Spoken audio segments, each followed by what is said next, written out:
Magandang araw mga kababayan, welcome po sa ating episode ngayong araw. I'm Lyndon Catulong. Nais ko lamang po babatiin ating mga kababayan sa abroad, dito sa Guam, sa Canada, Australia, Singapore, Italy, Hong Kong, Japan, United States of America, United Arab Emirates. Magandang araw po sa inyong lahat, lalo-lalo na sa ating mga kababayan dito sa Pinas. Hello po, welcome po sa ating episode. May isang senator-elect natin mga kababayan, Senator Rodante Marcolita po, sa programa nila sa telebisyon. Pinag-usapan mga kababayan, itong tungkol dito mga kaibigan sa order ng Korte Suprema na humingi po ng mga kasagutan ang Supreme Court doon sa mga kaso na sinampa yung petition ni Vice President Sara against doon sa House of Representatives. Ano po? And meron din kaso kasi kinonsolidate yung kaso din na sinampa mga kababayan nila Attorney Torion bilang mga petitioner, kasamahan yung ilang mga abogado at ilang mga personalidad po na karamihan sa kanila ay mga city councilors of Davao City. Now, dito mga kababayan, pinag-uusapan nila kung ano ba talaga ang responsibilidad para mas maganda mga kaibigan. Pakinggan muna natin.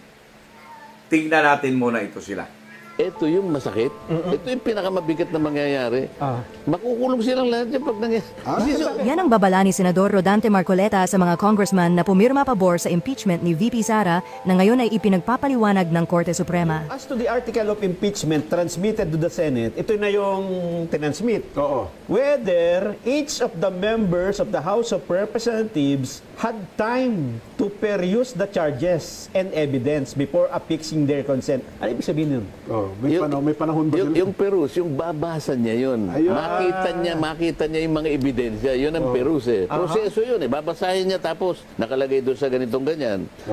Article 1. Ito yung charge. Kasi pito yan eh.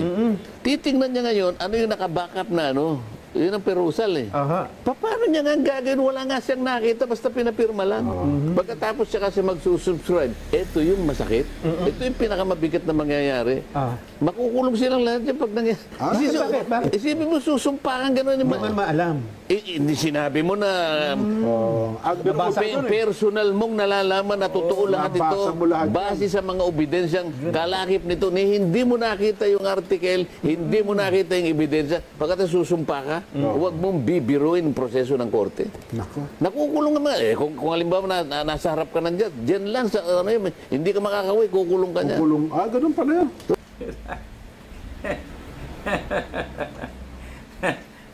Ayun na nga ang sinasabi ko dito mga kababayan. 'Di ba?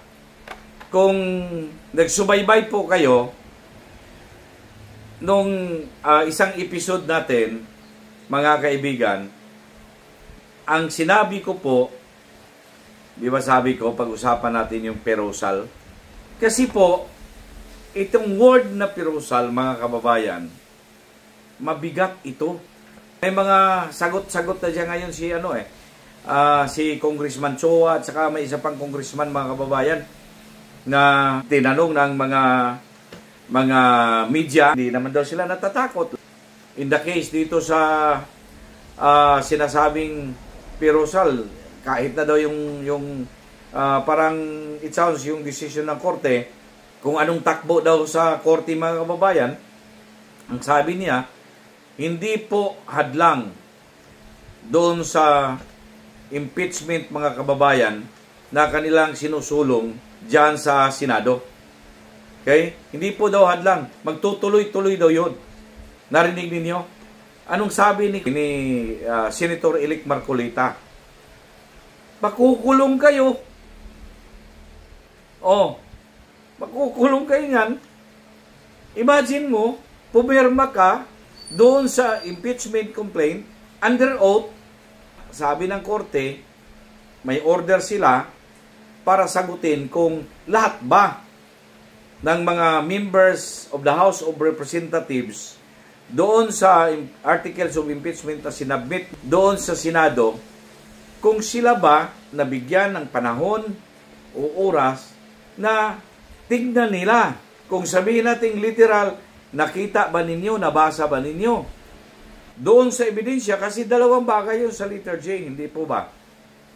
Okay? O ito, ipapakita ko rin dito mga kababayan. Yung particular, yung portion lang doon sa order of the Supreme Court in bank, mga kababayan. Yung sinabi doon na as to the articles of impeachment. Tignan ninyo mga kababayan, ha. Yan. Letter J po na hiningi ng Supreme Court in bank na pagpaliwanagin sila. Okay? May order sa kanila. Non-extendable period of 10 days, mga kababayan, ang sinabi ng Supreme Court. Sagutin ninyo within non-extendable period of 10 days from receipt, mga kababayan, itong order na ito. Anyway, ipapakita ko na lang kabuuhang order, mga kababayan, dyan. Para makita talaga ninyo. And pag nakita na ninyo, direkta tayo, mga kababayan, doon sa letter J na pinag-uusapan, okay, mga kababayan, ni Senator-elect Rodante Marcolita nung pinag-uusapan nila sa video. Ano po? Yung tinignan natin. Ang letter J, nakasabi dito, as to the articles of impeachment transmitted to the Senate, yung pinadala po sa Senado. Ano po? Na articles of impeachment. Yun ang reklamo eh. Okay? Ang sabi dito, whether kung ang lahat ba ng mga miyembro of the House of Representatives, sabi dito, whether it's bawat isa, lahat sila, bawat isa sa kanila na miyembro ng House of Representatives, had time, may oras ba, may panahon ba, okay, to peruse, na tingnan, makita, i-examine nila yung articles of impeachment. Hindi yun, mga kababayan, isa, dalawa ito. To peruse, mga kababayan, doon sa charges, sa articles of impeachment. And meron pang isa. And the evidence before affixing their consent. Bago sila pumirma, mga kababayan, doon, ano po, nakita ba nila yung articles of impeachment, yung charges doon, na-examine ba nila yon? At yung pangalawa, yung mga ebidensya po kung nakita nila. Di ba sabi ko, mga kababayan, sa previous episode natin, na itong word na peruse, mga kababayan, napaka-tricking word ito. Hindi ito yung simpleng word lang o ordinary word, mga kababayan, na pag sinabing peruse, it's mga flowery words, mga kababayan, para masarap pakinggan. Ano po? Hindi ito. Itong wording na ito, mga kababayan, dito, ang sabi ng Korte Suprema, mga kaibigan, dito, importante ito, na itong mga dokumento na dumating sa inyo, complaint ito, at pinirmahan ninyo ito. At yung mga naka-attach dito ng mga ebidensya, mga kababayan, nakita ba ninyo ito? May time ba kayo? May oras, may panahon ba kayo na sinilip man lang, nakita ninyo lahat ng mga, ilang charges ba yon? Lahat ba yun ng mga charges doon? Nakita ba ninyo yun? Alam ba ninyo yung lahat ng mga charges doon? Ang bawat charges doon, nakita ba ninyo ang mga ebidensya doon? Ayan ang mga katanungan dyan eh.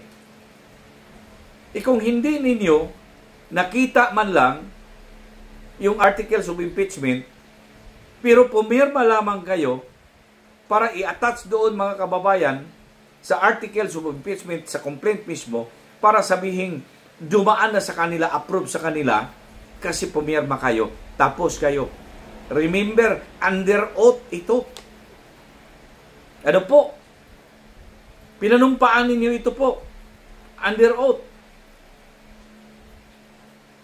Anong ibig sabihin ng under oath, mga kababayan? You swear to tell the truth, the whole truth, and nothing but the truth. Hindi ba? Ano po yun? Lalo na sa mga hearing. The same is true sa mga affidavit, complaint, mga kababayan. In this case, ang articles of impeachment, mga kaibigan. By affixing your signature, you attest to the truth, the whole truth, doon sa complaint. And the evidence din na napasama doon sa complaint na yun, mga kaibigan. Kaya po sabi ni Senator Ilik Marcolita, nagural po kayo. Makukulong kayo dyan.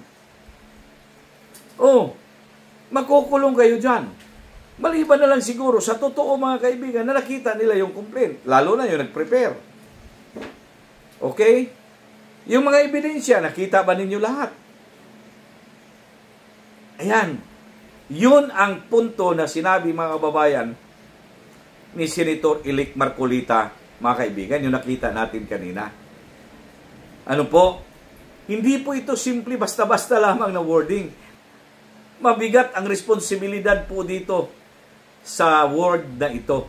Kaya po gusto ng korte alamin. Ano po? Na alam ba ng lahat ng mga kongresista ito? Especially yung pumirma. Kasi naman po, hindi naman lahat pumirma. Alangan naman yung hindi pumirma, isama mo. Because member sila of the House of the Representatives. I think hindi sila kasama doon. Ano po? Kung pumirma ka, ibig po sabihin, you take part. Mga kaibigan, doon sa diskusyon, paano nabuo yun? And you give your consent by affixing your signature, mga kaibigan, doon sa mismong napakadaming listahan ng mga kongresista na pumirma doon sa articles of impeachment na transmit sa Senado po. Kaya sabi, delikado kayo dito mga kongresista na ito.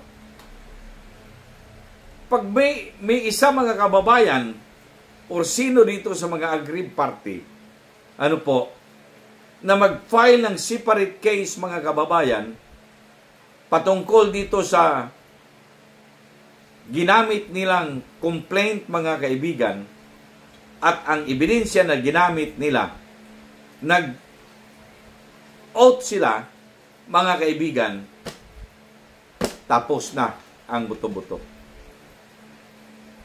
Talaga magkaharap talaga kayo niya ng kaso. Ganun talaga mangyari yan. Well, siguro sa mga lawyers, may mga abogado naman, di ba? In fact, meron ngang prosecution team sila sa impeachment complaint kay VP Sara, ano po, mga abogado sila. Pero mas grabe ang responsibilidad ng abogado, mga kababayan, alam niyo yon? Mas grabe ang responsibilidad ng abogado. Why? Because ang abogado, mga kababayan, are presumed to know the law. Presume niya na alam lahat ng mga batas. That is why mabigat ang responsibilidad, mga kababayan, ng abogado. Ano po? Especially sa mga ganitong mga bagay, mga kababayan. Kasi ang presumption of the madlang people, diyan, mga kababayan, also sa legal community, sa legal world, ang presumption siya, alam ninyo lahat ng batas kahit na hindi ninyo alam. Kasi sa totoo naman talaga, mga kababayan, Ang abogado, mga kaibigan, malaman lang nila yung batas pagka nabasa at nakita nila. But, batas yun. Ang presumption doon, mga kababayan, alam nila. Pag nakita nila, alam, basahin lang nila, alam na nila, mga kaibigan, paano interpret o anong ibig sabihin doon. No question about that. But what I am trying to say dito, mga kababayan, is that ang responsibilidad ng abogado na mga kongresista na pumirma dito, mga kaibigan, at hindi nila napiros, hindi nila nakita, kung meron man, hindi rin nila nakita, mga kababayan, ang ebidensya. Ewan ko lang. Ang alam ninyo, ang kawawa, kung sino? Yung mga non-lawyers Ang daming mga non-lawyers dito sa Congress at saka yung pang mga matatapang, mga kaibigan. Ano po? Siguro nabasa lamang nila, mga kaibigan, ng batas, ang presumption nila, they know all the laws. Ano po? In fact, I'm sorry hindi ako naggagaling-galingan, mga kababayan, kahit na ikaw ang gumawa ng batas. Ikaw ang gumawa ng batas. But as to sa interpretation of the law, wala akong karapatan mag-interpret ng batas na ginawa mo. Ang pwede lang mag-interpret ng batas na ginawa mo, only ang korte. At ang pwedeng tao lang na gagamit sa batas na ginawa mo, abogado. Yan ang kanilang korte. Diyan sila. Kagaya ng mga doctors, yung nasa medical field. Does it mean na nakapagtrabaho sila sa isang medical company, ay doktor na sila? Hindi po. Does it mean na alalay siya o taga-timpla na lang sila? I mean, taga-masa or ano bang imimix na lang nila after sa composition of chemicals doon sa gumawa ng mga produkto? Ay ikaw magiging licensed chemist na? No. Ikaw nga gumawa niya, pero you cannot even explain that legally, and kahit na sa medical parlance, hindi po pwedeng makapag-explain dyan. Ang nakikita ko dito, based on the explanation ni Senator-elect Rodante Marcolita, kawawa yung mga hindi po abogado. Okay? Pumirma, mga kababayan, doon sa impeachment complaint na yun, na sinubmit nila doon sa Senate. Kasi sigurado ako may ruling dito sigurado ako, mga kababayan, magkaroon ng ruling dito ang Supreme Court na itong term na perusal, mga kababayan, mabigyan nila ng clarification na ito. Ng lahat ng tao Nung mag-umpisa, mga kababayan, na naghiring-hiring na sila, even before the impeachment, nakatutok na ang tao, nakatutok na ang Pilipino sa mga pangyayari, mga kaibigan, dyan sa Congress. Because nalaman ng tao, mga kababayan, na meron talagang papatunguhan ito. Meron talagang papatunguhan itong mga ganito. Nag-iipon sila ng mga ebidensya, mga kababayan. Alam ng tao yun na ito, siyempre nagkaawa-away na. Ano po? Humiwalay na si VP Sara dyan sa administrasyon.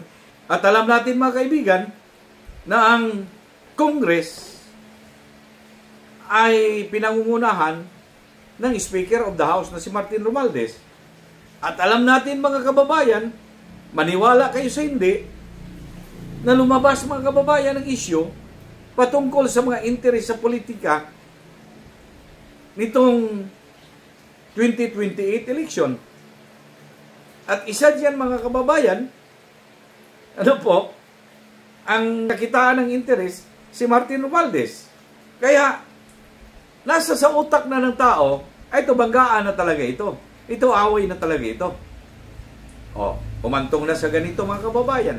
Hindi tayo nagkamali. na ganito ang problema.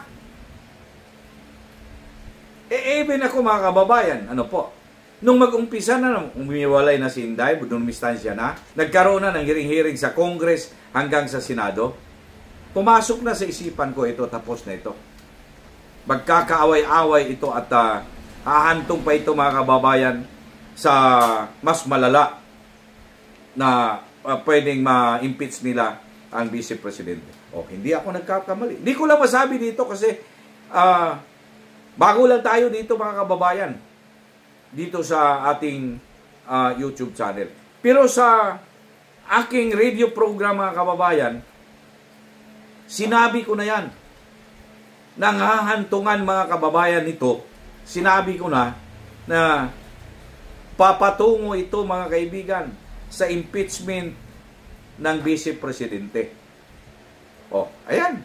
Talagang pumunta na sa impeachment mga kababayan ng Vice Presidente. At lahat ng mga ebidensya nakuha nila dyan sa Congress, sa kanilang hearing-hearing, hanggang doon sa Senado mga kababayan, kinulikta nila lahat yun, inipon-ipon nila lahat yun, at pinag-aralan, ayun na.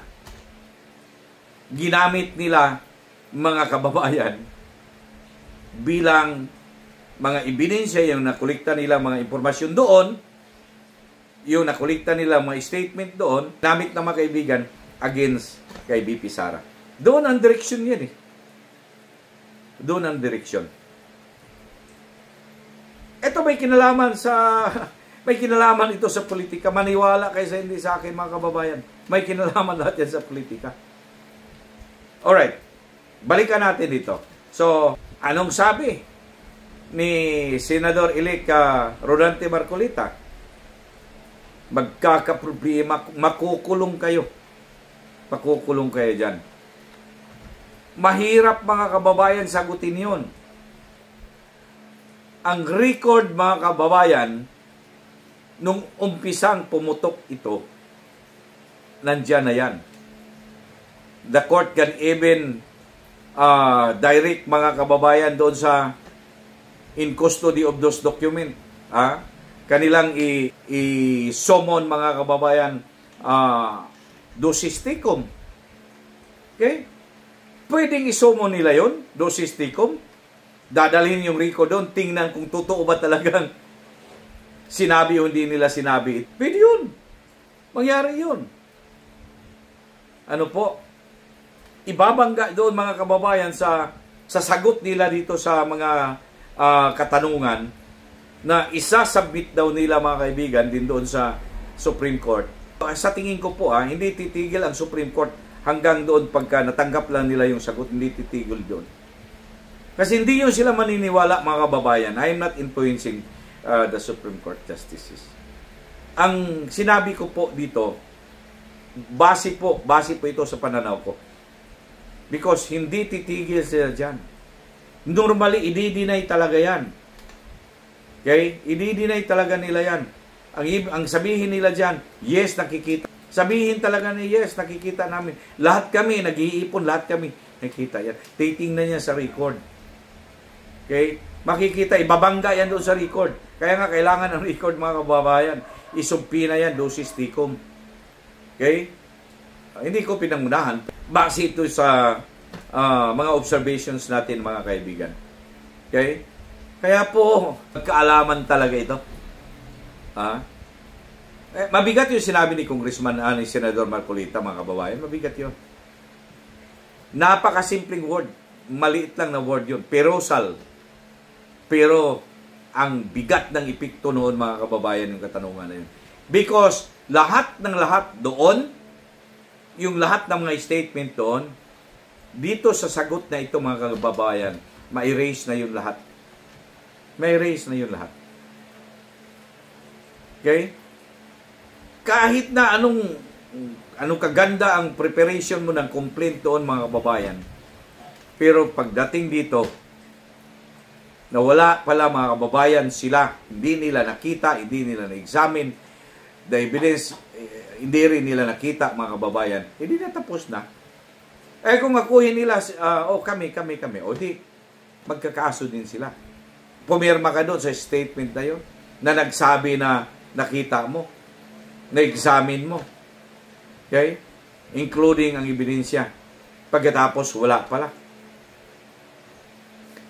Kaya sabi ni Marcolita, kahit sa korte, sa regular na korte, automatic mismo ang judge, ipapakulong ka dyan, i-order ng korte, you apprehend this one. She is lying. It can order motu proprio, mga kaibigan, ang huwis para pulihin ka for lying. Yun. Kaya sabi niya, makukulong talaga kayo niyan. Ano po? Kaya po ang epekto, ang nakikita ko dito mga kababayan, monsyami talaga itong impeachment mga kababayan na ito. Well, sa bagay naman, sinabi ni Congressman Chua and the other congressmen mga kababayan, nasabi nila, hindi sila natatakot yan sa order of the court because tutuloy-tuloy pa rin ang impeachment mga kababayan even kung anong mayari sa court. We will see. Okay? We will see. Tingnan natin. May above of the law ba? Tingnan natin. Ano po? The Congress, House of Representatives, or the Supreme Court? Sino sa kanila ang above the law? Okay? Kung nasanayan mga kababayan, in the previous cases mga kaibigan, na aakuhin mga kaibigan kahit na wala nga sa batas, baka nasanayan. Tingnan natin, magkaalaman talaga dito. For your comments, just write down below. Huwag kalimutan i-share and like. And don't forget also to subscribe to my channel, Broadcasters Viewpoint. At i-click ang notification bell para lagi po tayong updated.